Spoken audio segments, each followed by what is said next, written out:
Okay, well, I guess I'll call the meeting to order. It's 1 o'clock or so. Welcome, everybody. Can we do the roll call, please? Swenson, Here. McNamee. Here. Sheets. Here. Sybil. Here. Please stand for the pledge. Pledge allegiance to the flag of the United States of America, and to the republic for which it stands, one nation under God, indivisible, with liberty and justice for all.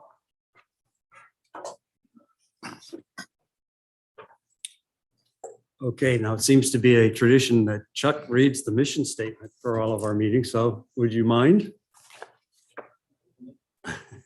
Yeah, I need to have the cheater. I know. That's the only reason I called on you, Chuck, because I don't see it there. There we go. I know I got it.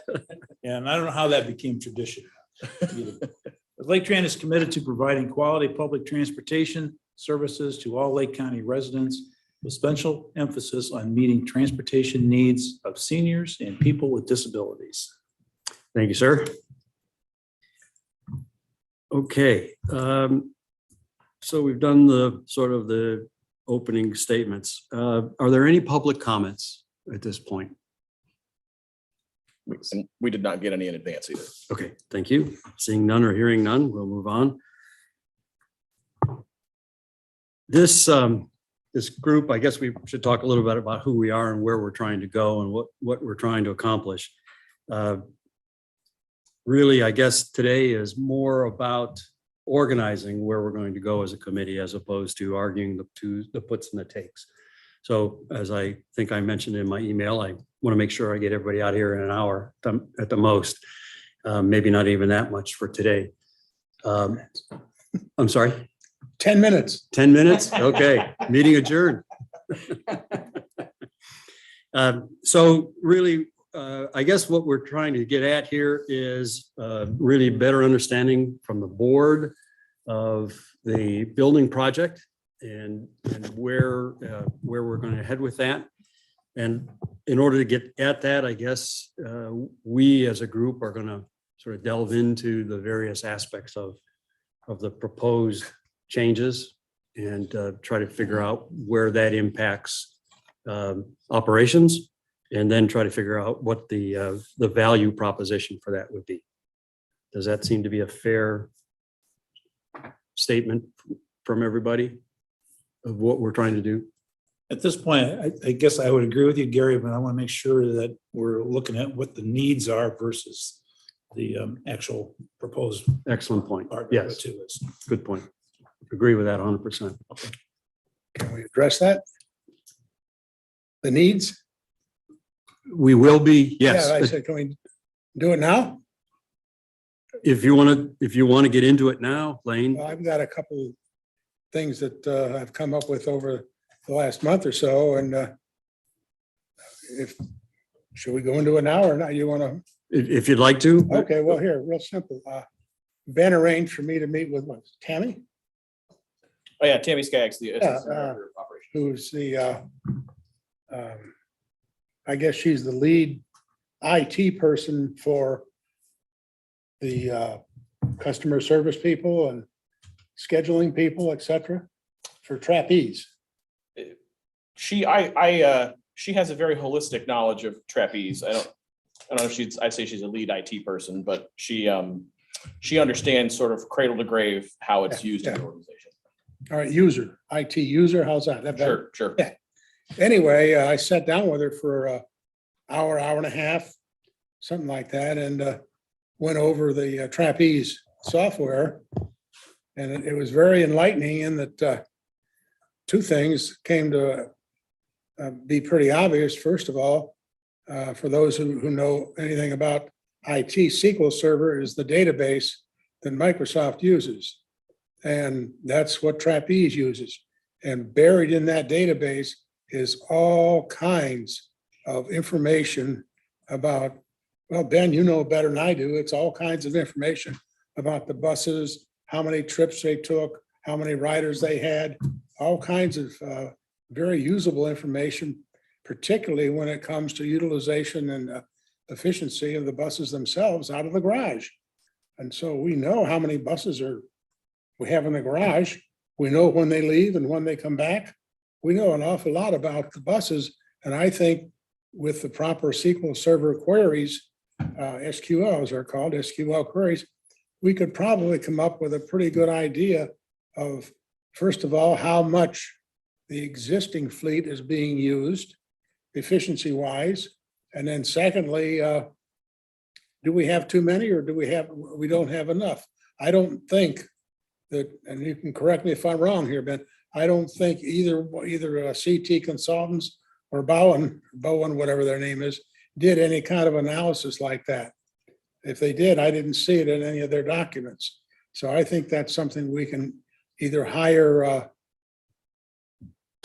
Cornerstone, or better yet, hire Trapeze to write us some SQL servers that will specify, or inquiries that will specify to determine how well the garage is being utilized, how much more space we do need. There's all kinds of things that you can get out of that stuff, and the database contains all that information, the historical information about how the operation has been going on for the last, when do we get Trapeze, what, 10, 15 years? I think we've had it longer. Okay, well, 20, anyway, 25. there's enough data there where it won't be, what we're doing, it's not a big enough sample. It's the sample size is fine. So I think we should, as a committee, look at hiring, or, somebody with good knowledge of SQL queries and that's familiar with the Trapeze database. And that would probably be the Trapeze people. Have we used them before, Ben? I don't even know. Well, the Trapeze we have the data in report formats now that we can provide, similar to the vehicles and maximum service data that I emailed the board at one point. So we probably have that data. I'm not sure that we would need to hire someone to get at it. There's a report writer in Trapeze that Matt is pretty fluent with that can get most information we want. So, Good. and some of that stuff is a standard report already. So I'm not sure we would actually need to hire somebody. I think depending on what specific data we were trying to find, I want to know exactly what data points we're trying to get. We probably could get most of it or all of it. Well, that was one of my questions. Do we have somebody on staff? And I saw where Matt had written some queries when I was sitting with Tammy. Is he good at it? I don't know. If he is, great. I could write a little narrative of what I think we can get out of the data. And that would be a very meaningful thing, I think. Yeah, I mean, that vehicles in maximum service is sort of the industry standard identifier of how many vehicles you're using. So that's, I probably have that in Govenda I could pull back up for us. So that's what we normally report on. That's what we report to the NTD monthly and annually. So that's a standardized data point I can get very easily. Well, Lane, I don't mean to interrupt. I'm just taking notes on this. Did you say SQL? Yeah. Okay, thank you. it's affectionately referred to as SQL Server, but it's SQL. It's SQL query language, I think. Well, Lane, I think you've just volunteered to head up one part of our inquiry anyway. I'd be more than happy to get involved in that Would you? Okay, that's great. since I finally retired. Good for you. Good for you. I've been retired for at least 2.5 weeks. Well, and you need something to do. No, I already got too much to do. You said you had a second point? Well, the second point was the hiring of somebody that is knowledgeable and, the data's there. Now we need somebody to help us analyze it further than, What kind of an analysis would this involve? if I knew the answer to that, we'd already have done it. Well, Donna, your mic. what I'm talking about is, are we talking about the movement of the buses in the garage, both for fixed route and dial Yes, ride? yes, and yes. Okay. Then we would need someone, I would assume, who would understand how they're being used. For example, how many people we can have on and off dial a ride, and the fact that they shouldn't be on a bus at their ADA more than 90 minutes and so on. Yeah, I mean, I would, if I understand Lane's comment, it's more about, not about like every minute of what they're doing on the road, but how many are on the road at a time, and is that the right number? And so I think, But doesn't that impact what I just said? Like, Sorry. why don't you just leave it on?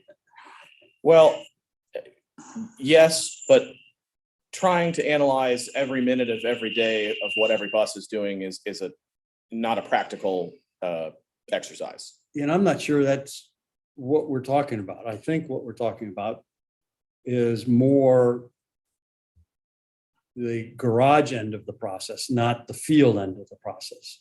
And that is the activity of buses shuttling in and out, the capacity of the garage issue, really, I think Exactly.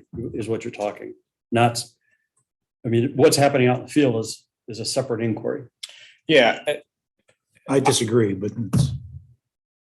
I disagree from the standpoint of saying that out in the field, you got to know how many people you're handling out there and how many buses does that take to handle that number of people. Right. The number of people that you're handling out there kind of dictates to me how many buses you need to have. So if one bus can only handle one person a day and we need to handle 200 people, then we have to have 200 buses. Thank you. That's Kind of- exactly what I'm getting kind of at. the thought process I have on this. But Well, it's if- all related. I'm sure it is, but again, I'm not so sure if you got one person going downtown Cleveland and the utilization of that bus coming back, it's not showing up as a utilized bus, if I understand correctly, because it's deadheading back. But so again, we got to think about how many buses are actually carrying people and how many people we're trying to service. well, and so I think that the other thing that might be of benefit, and you can tell me no, is to understand what the metrics are we're using on a daily basis now, and how those affect the decisions we make. Because the information I think that is the beginning of the conversation is vehicles in maximum service, because that's a trapeze report that I can go, I can't do it from this computer, but we could pull up and say how many buses were in maximum service today, yesterday, for a year period, et cetera. So that'll tell you the maximum number of dial ride buses that were on the road at one given time. So it doesn't tell you, like, if you had 5 in service in the morning and 6 in service at night, the number that it generates is 6. It doesn't combine them to 11. So it tells you what is at any given point in the day, what's the maximum number of vehicles that are on the road. The thing that doesn't tell you is it does tell you what increment of time that is. The challenge that it presents us is it doesn't tell us if that bus was sitting in the garage next to another bus, and this bus, say this bus ended its service at 2:15, and this bus started service at 2:05. If you're looking at that 1 hour increment, it would say both of those buses were in service. And I think what Lane is saying is, like, are we paying attention to that? Which is, you don't need 2 buses in that increment of time, you need 1, because one started and stopped at a different time. So I think it's probably, I'm trying to think of how I can help give you this information to look at and review, because there's a lot of it, and I don't want to waste your time, but I also want to make sure you have everything that you want.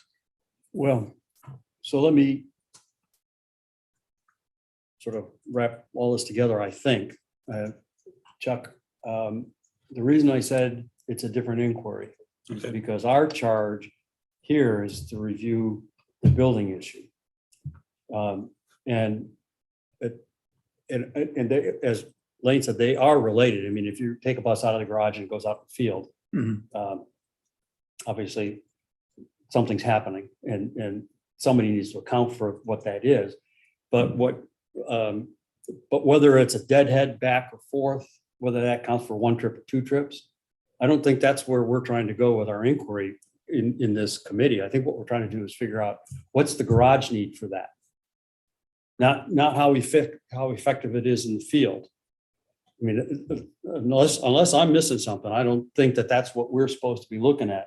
I thought what we were supposed to be looking at was what are the building requirements going to be going forward to the best of our ability to understand and forecast versus where we are today, and how do we put that together to have a cohesive plan that the board can agree to fund. So you're looking at capacity issues for the garage?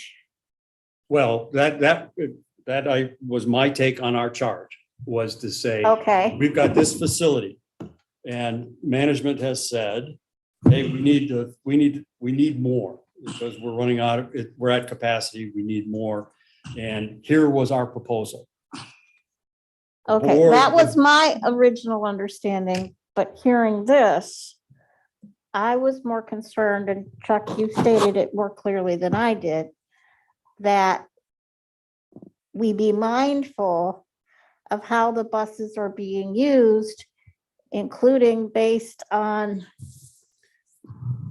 the capacity of the buses and how many are needed to serve dial-a-ride, for example. Well, Those that's, two could intermesh, and in a way that might not be helpful if we're not careful. that's why I didn't want to get into this today, because we haven't really defined what our mission is and or our structure. That's why, Okay. that's actually why I was hesitant to go down your opening comment. Sorry about that. We haven't decided what we're really trying to accomplish. And so that was today's meeting, in my mind, was to say, what are we really going to work on here? Because it's a bottomless pit.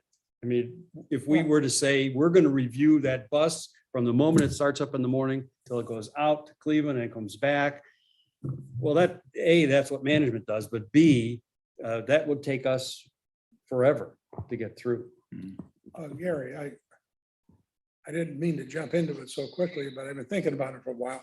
And obviously what we're trying to do is decide if our garage is big enough or if it needs to be bigger, or how much bigger does it need? But it's bigger than that. That's what I'm referring to here. I understand, but it's bigger than that. My understanding is our charge is bigger than that. Well, And it's I the whole agree. building. We have this whole facility. Yes. Management has said, we want to move, we want to change it, we want to add, and it had a very large price tag attached to it. And the board as a group said, we're uncomfortable spending that money. We need to figure out why we're spending the money. And that was our charge. At least that's what I took from it. Now, if you disagree with that, I mean, I think that's what we need to get at today, is to say, what is our charge here? My understanding is it's basically to say, are we comfortable spending, call it whatever number it's going to be, 17 million, 18 million, 21 million. I mean, these numbers have been bandied around, 9 million. But in order for us to get comfortable, we have to understand what management wants and what the processes are that the building requires. So rather than look strictly at bus efficiency, Sorry. I think what we need to do is actually look more at structural issues. But you can't divorce the other issues, I think, but it's a trap. I don't think we want to go down that I road, guess maybe I should have. because we'll be here 8 months from now, still arguing about, is it a deadhead trip because he's coming back No. empty or not? Not gonna And happen. that's not, I don't think that's what we should be arguing about. I don't think it is either. If, I don't think, The little It is article I on. wrote. I don't think that is what we should be arguing about either. Okay, I think you're right, that it's gotta be a narrower scope or we're never gonna get this done. exactly right. So my view was, in its simplest terms, is we take the and I don't propose that this is the whole process, but in its simplest terms, we take the blueprints as management has laid out and said, this is what we want to do. And we say, okay, explain it to us so that we know what we're voting for and what we're spending. I mean, these are taxpayer dollars. We have a responsibility to do it responsibly. And what the board said when this came up the last time was, as a group, we're not comfortable with it. We need to understand it better. Which is why I suggested we get someone who really has done this, independent of the work that has been done, to review the costs and everything going forward. But I think that it's got to be someone who understands a facility like this, and that's going to be someone who's dealt with large transit systems. And maybe that's where we go, Donna, but Maybe. that hasn't been decided yet. Exactly. So, Ben. I would just say, Mr. Chair, I think one area that may help focus your efforts is, and this gets to Lane's point, is the garage bus parking area specifically included mostly future needs. And so with the pandemic, we started the design process pre-pandemic when we thought ridership was going to continue. It hasn't gone the same way. So the project has two relatively easy to divide components. One is the non-bus storage piece, and one is the bus storage piece. It may be easier for the committee to start with the non-bus storage piece, which gives you a good holistic understanding of how the organization functions. And then it might be easier. Again, you can do, this is just a suggestion. I don't want to tell you what you should do. It may be easier to start with that discussion, because that's the part that includes the things that need to be repaired and maintained. The vehicle storage addition can be done very separately. So it would be easy for the board to say, hey, look, we're going to wait on this because we're going to wait to see how ridership develops. Just a thought based on the conversation you guys have had. It's a good thought. And again, I don't want to tell you what to do. Well, yeah, understood. Thank you for that. So let's come back. I want to make sure we beat this thing into the ground.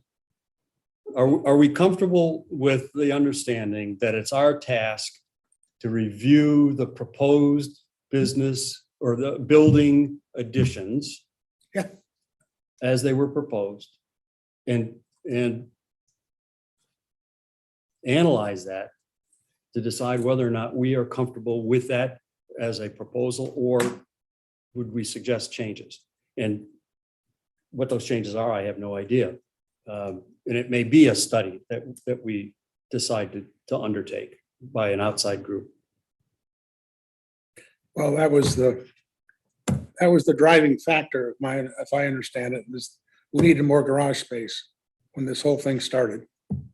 And it turned into remodeling of the whole headquarters.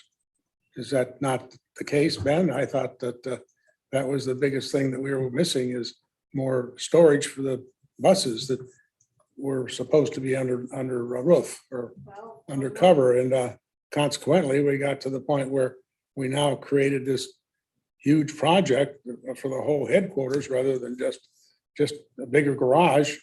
And when we looked at it in the middle of the pandemic, that's the thing I wrote to everybody, was that, well, we don't know what our demand is going to be in the next 2 to 3 years. There's no way to predict that. We don't know how much, if everything's going to return to the way it was. I don't know that our Commuter Express will ever return to where it was. And the ridership on the local routes appears to be coming back slowly. And the dial ride's coming back, but is it coming back as fast as we thought? It's been now, what, this is the second year of the pandemic now? Where are we?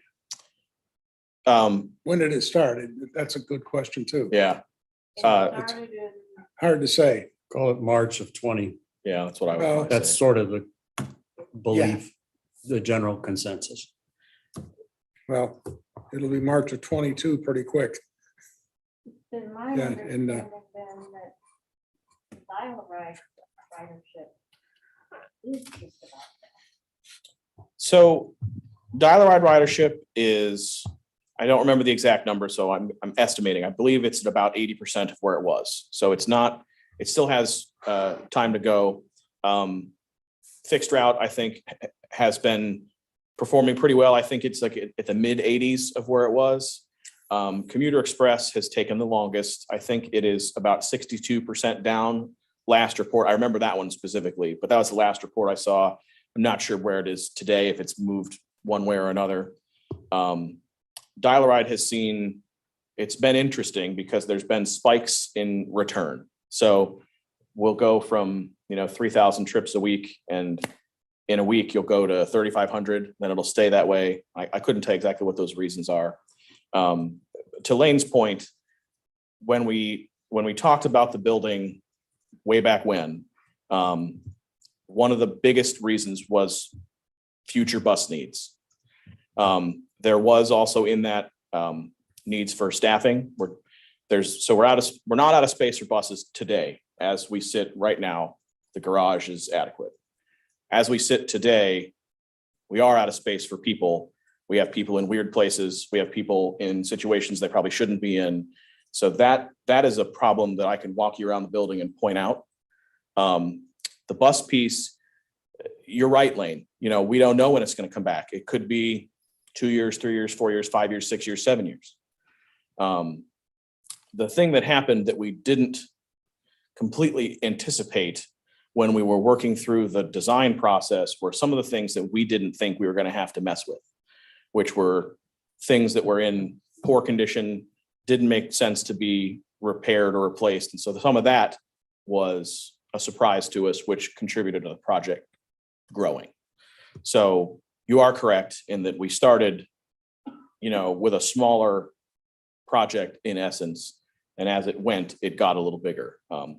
Not because the scope really changed, but because we didn't anticipate some of the structural building things that occurred. Well, which is exactly the point that I wrote this little article for everybody to look at, which said that, well, we don't need to do everything all at once. There are things that have to be done, and we can do those as long as they make sense. And, the things that come to mind real quick are the fast close and open doors. That saves energy. The fixing the walkway out here so I don't stumble on it and, whatever. I'm sure there's a whole bunch of other things that can be done relatively quickly, relatively inexpensively. And, without having to do the whole $17-20 million expenditure in one fell swoop. That's never was an intent to not do any of these. Sure. The main reason why we didn't bring those to you incrementally is because each one requires a procurement process, which takes a good amount of staff time. And so for efficiency's sake, we bundled them into the headquarters project because we said, we know that's coming. And so we said, instead of us going through a procurement for doors, a procurement for this, a procurement for that, we put it in the headquarters project. So we're going to do one procurement. But you are 100% correct that if we chose to, certain things like the ventilation, like the high-speed doors, there are things like that we can pull out and do independently. And when we included them in the building project, we did it because there's kind of the economy of scale, and you can hopefully get it for less. If we didn't think that, we tried to pull them out, like the ventilation project, and said, it's not worth the general contractor markup to have this done. So that was the logic behind our decisions. But that is certainly something we could do differently. But the reason that you don't have separate projects about pavers here, doors here, is just efficiency of the process. But you're 100% correct that it could be done separately, for sure. Well, and we didn't expect a pandemic in the middle of this either. No. That's probably the biggest thing that affected it. Sure. Killed our demand. It messed timing up to the point where we don't really know. But I never was in favor of not doing anything. And that's ludicrous. We do have to do some of these things. And I guess the board's approach was, do we have to do it all at once for this big number? Or can we put some of it off because we don't have the demand that we thought we would have at this time. This is all logic that was thought of without having to have a big meeting about it. I mean, there's a lot of things that I totally understand. You need more room for your staff. I mean, it's not. I'm Well, not that saying becomes not do it. complicated though. Pardon? That becomes complicated Of course because, it does. you know, we've got this building and where do you put them? So, and if you're gonna add more staff, it begins to tumble. Well, at that point, should we also be looking at X, Y, and Z? So Well, that's where the complication comes in. And in some cases, you don't need more staff if you don't have more demand. True. And there's also the question, is there automation for some of these functions that we can look at? Yes. That I think is a reasonable question to ask. So, Well, I guess my point was, is we have tools, I think, that can be used to analyze some of the stuff that we're talking about that we can get from the database that we already have. And that was my point originally. And because it's all there. And if it isn't, some of it's easy to add. I don't know what's, we didn't have the ability to know the on and off of the people on the buses until we got the new buses. Isn't that correct? Isn't that? For fixed route. Yeah. Yeah. Fixed route, right. And well, just on point, that was one of the points, that's all. Yeah. You're right. I mean, we have, you know, particularly with Dial-A-Ride, where fixed route is coming along. Every data point that you can imagine for Dial-A-Ride exists. Most of it is easy to get in a report. There's certainly some things that might be more challenging than others, but you're right. You know, we track the movement of the bus. You know, every 30 seconds it pings GPS with speed, direction. You know, I mean, we know on Dial-A-Ride, we know everything. On fixed route, we're getting better at knowing everything. But we started that technology adoption process in 2014, and it just takes a long time to get all the pieces in place. Dial-A-Ride, we've been doing it for years. So, Well, now that we have the information, now we can go analyze it better. well, okay, for the purposes of this group, then it sounds to me like there's no immediacy as it relates to the garage. If I understand what you're saying, there's a future need that's coming down the road that we need to figure out. So obviously we can't just ignore this, but for the purposes of where we're at, might I suggest then that we look at the staffing, the other bottlenecks that you're seeing then in staffing versus space and or function versus space.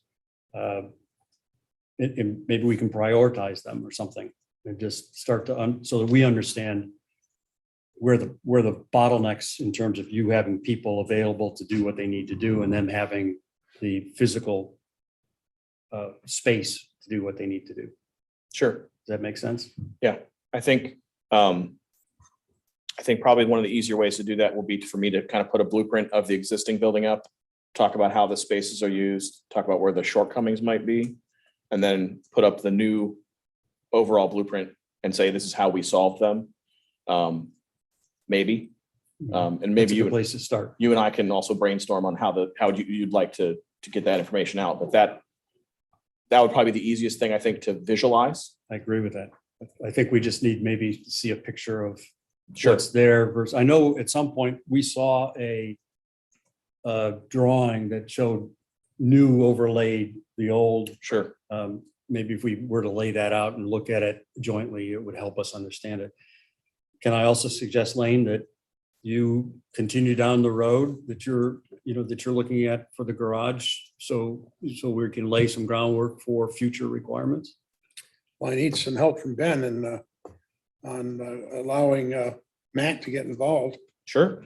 Okay, well, I don't want to take up the time they needed to do their job here, No, it's- I think it'd be good. Maybe you and I can work to schedule a time where either just you and him or you, me and him can sit and talk about really what specific things you want to look at. And then we can work on getting them, because I have a feeling most of them will be easy to get, but I don't want to speak too soon. Right, well, no, I'll ask you to show me what's available now. Sure.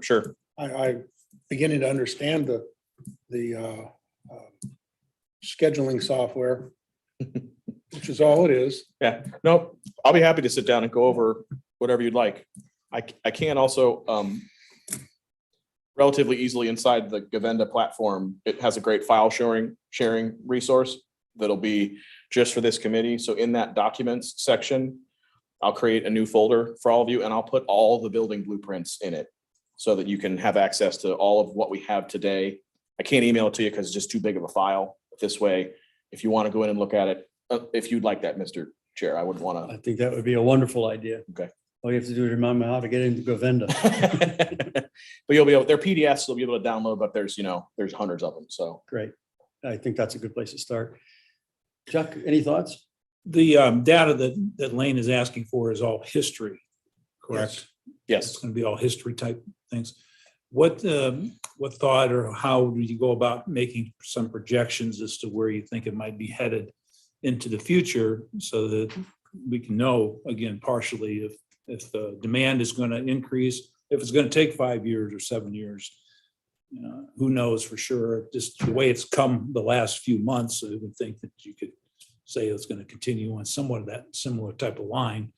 But is there going to be some of that projections in there so you could say, okay, from that point of it, here's the capacity we have now. And once we get past that number of ridership or that, we're going to be getting into overtime more with the drivers. We're going to be getting into the problem with the scheduling of the buses as we had been presented. What was that, 2019? 18. That was all being presented at that time. So getting an update on some of that projections would be probably helpful for me. Yeah, I agree. I think that's a good point. I think the other thing that's important to keep in mind when we talk about the future is, and I don't, Gary, I know you weren't here for this. I think Donna, Chuck, and Lane, we had a brief discussion about it, but Dial-A-Ride in the past and still today has no cap. And why I talk about that is today, anybody who schedules a ride, we tell them they can have a ride, which we talked about that being a major issue prior to the levy, about saying we can't operate like this forever. You can't offer unlimited capacity. That's not realistic. Totally agree. Our intention when passing the levy was to add service beyond what we needed at the time, and then talk about how much more we wanted to pay for after that, and that would be the cap. Because at the time, Dial-A-Ride demand was able to eat up any capacity we offered, and the decision point wasn't necessarily, can we provide all the service people want? It's how much service do we want to provide based on our financial decision-making process. And so when we looked at future capacity needs, they were driven by that type of metric. That wasn't just about how many people are going to need the service. It was how much do we want to ultimately spend on the service? And that's where we came up with our final number of additional buses for the future, which I'd have to go back and verify. I believe it was 27, or it was 127. And that was the number we used when we redesigned the garage. It was to say, we can't afford reasonably, responsibly to run more buses than this. And there probably is a day where we will have to tell people, no, we don't have space for you, because that's the amount of service we have. So when we talk about the future, I think we also have to think about it through the lens of how much service do we want to provide financially? Because I still don't think that we should have what we have now, which is quote unlimited capacity. Totally agree. And so when we're looking at projections, we should be looking at those for sure, like you mentioned, Chuck, but we should also be thinking, if we're going to expand the garage, there is a limit to financially what we want to provide. And so that's how, when we thought about the garage, that's how we got to the expansion piece that's in the plans. And obviously the pandemic totally changed that. So capacity is of the buses is important. But ultimately, it's the financial capacity of the organization that dictates how much service is on the road in every mode. Mhm. And so I think it's important, it will be important for this committee to remember that when they're thinking about what does the future look like? You know, do we, because maybe we could financially afford more than that, but we don't want to do that because we don't want to spend ourselves into no reserve, right? So I think that's an important point to think about when we're talking about the future. Critical point, because you're not going to get.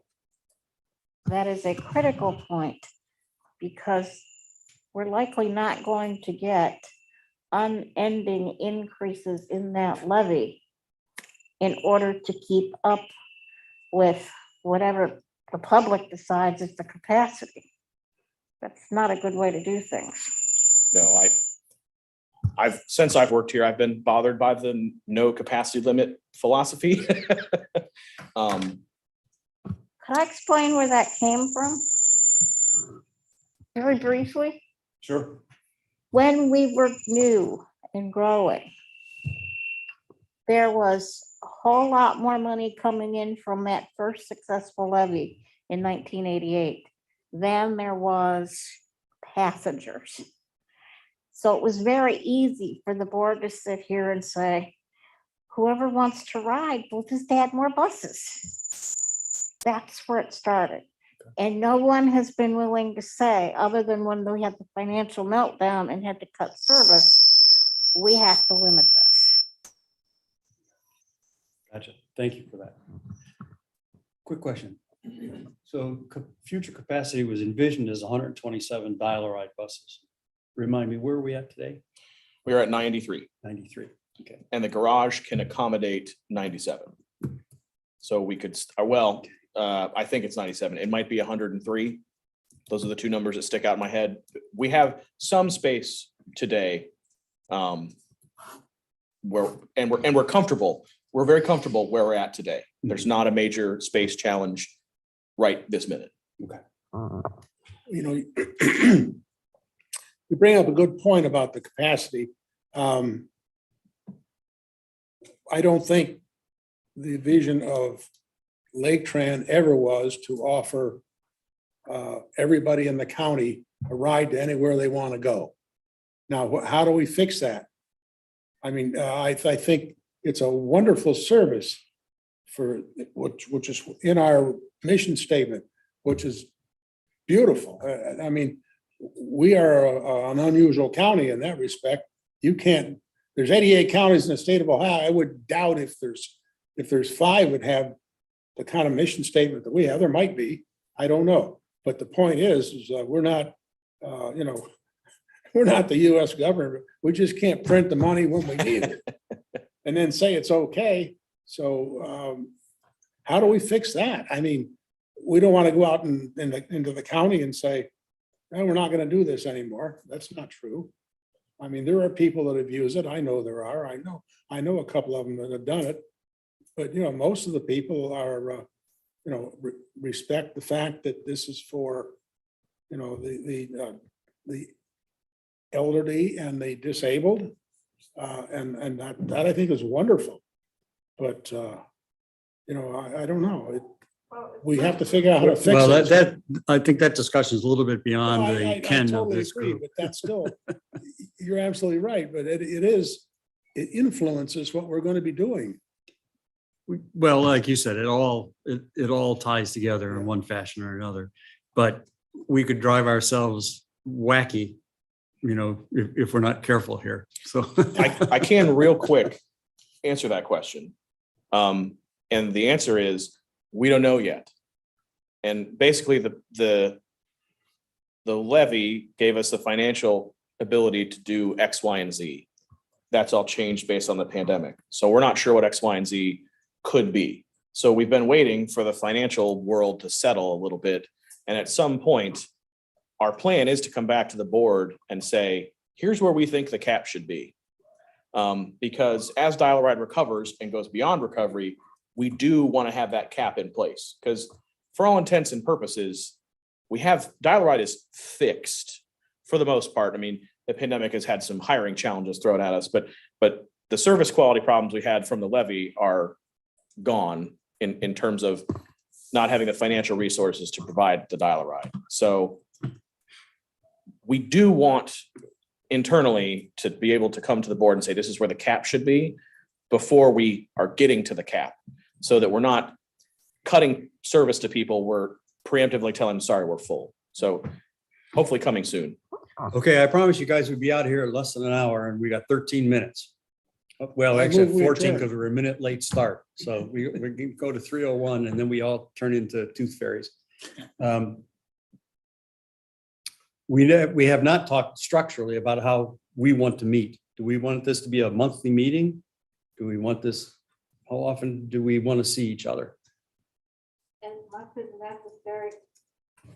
As much as necessary to keep this process going, so as not to drag this out to the point that we cannot get the modifications to the building made in a timely fashion that they're needed.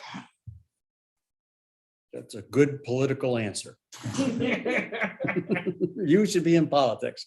Yeah, I understand what you're saying and I don't disagree with it. If you understand what I'm saying, then you can figure it out from there, All what right. the answer is. Monthly, Okay. or at least to get started. Is that all right? Does that work? I'm retired. I have all the time in the world. All right, then Lane will meet. I think it should be dictated a little bit too on what the what the need. Well, yeah, there's. yeah, Need for the meeting is. Exactly. If something comes up and you need to meet in 2 weeks, I'm agreeable to that.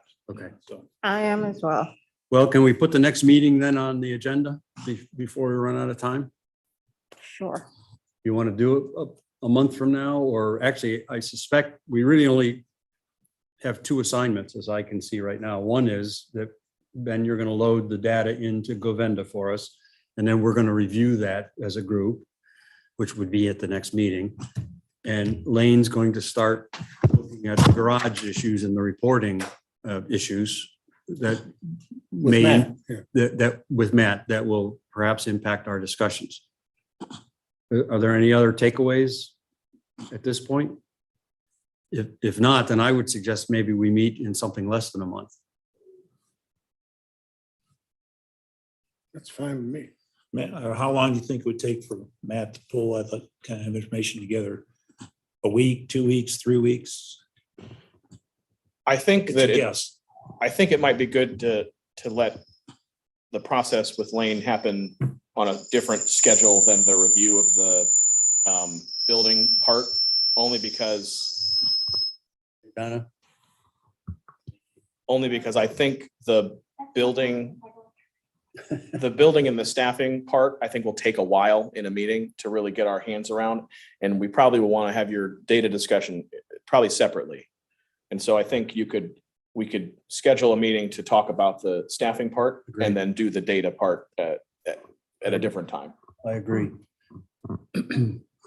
And the part for me to get stuff in Govenda, that's a relatively quick process. So the board or the committee could meet, I don't want to meet tomorrow or Monday, but How about next Thursday? we could meet relatively quickly. What's the first week of December look like for everybody? Monday and Tuesday, I'm out. I'm gone. Okay.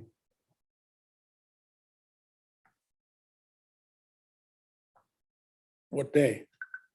Well, it can't be Monday or Tuesday. So I think I have, the second and third, I have something. Is that Monday and Tuesday? I don't know. No, the 6th and 7th is the Monday and Tuesday that Okay, I think he was talking about. I'm okay. I cannot do the 7th of the 8th. That's the second week. And the first week starts in November, but Well, yeah. I'm sorry, Brandon. The first week is somewhat split. Did you mean the second week beginning the 6th or the first week meeting? The 6th, the first here's- full week, I should have said. All right, well, the 7th and 8th I cannot do in the first full week. Well, how does the 9th look for everybody, or the 10th? Is a Friday better, worse? Fridays are good for me. November and Okay. December. Brandon, how's the 10th? Look at a whole I'll month. make the 10th work. Okay, I can't get my The calendar 10th? to work right, but Friday, the 10th, Sure. I can't get my calendar to work right, but I think the 10th will be fine. same time? 2 o'clock? Or 1 o'clock. I don't care either way. I would, Better for everybody. the 2 o'clock would be more reliable for me. I have a NOACA board meeting that morning. Okay. Usually they're done by 12:30, but sometimes they go till 1. All right, well, let's do 2 That's and, fine. and we'll plan to review the plans. Plan to review the plans and to whatever extent Lane has a report, we'll talk about that also. And hopefully we'll pick up a little momentum as we start to meet. Make sense? Is there going to be a tour of the facility? To have Ben point out the overloads in the places, or is that something that you? I think that's a great idea. I think that would be very helpful as opposed to just seeing it on a blueprint. Good. Does that help? Does that Yeah, I'd be work for happy you? to bring everybody on a tour. A week before or an hour? Well, you may not be here. That's a problem. The hour before. Well, let's just plan that we'll do it in that meeting, and then depending on how far into, maybe we don't get to the plans that day. Maybe that's tour day and we schedule another meeting for them to review plans. How's that sound? So that's fair to me. Okay. All right. So we'll start with a tour of the areas that we think we need to do some work on, Sounds good. and we progress from there into whatever plans we have time to get to. Sure. Okay, perfect. Remember, that's gonna be winter. We're gonna be going outside, I'm sure. But most of it will be indoors, but you may want to bring a jacket because the garage is only 40 degrees. I was thinking more snow. Oh, Well, I think we ought to concentrate that tour as much as we can on yeah, I think most, non-garage issues if we can. yeah, I think most of it will be in the office area. Good. Good. The maintenance area might be a little colder because we'll walk out there too, but for the most part, I would say office and maintenance would be the primary areas we're in. Okay, well, so any old business, I guess we don't have that, this being our first meeting. And new business, I think we just kind of went through our new business, so sorry for not following the agenda exactly right. Any other issues to come for the good of the order? If not, I would adjourn the meeting 7 minutes early. Yeah, entertain a Oh, motion. do we have to have a motion for that? Okay, may I have a motion? Thank you, Donna. Second? Thank you, Lane. Now, we don't have to vote on an adjournment, correct? No, you can all. Aye. Thank you. Meeting adjourned. Thank you very much. Kind of love Computer our froze. government procedure. Thank you, sir. Vicky, my computer froze, but that was Donna making the motion to adjourn, seconded by Lane, correct? Yes. Happened there. My luck.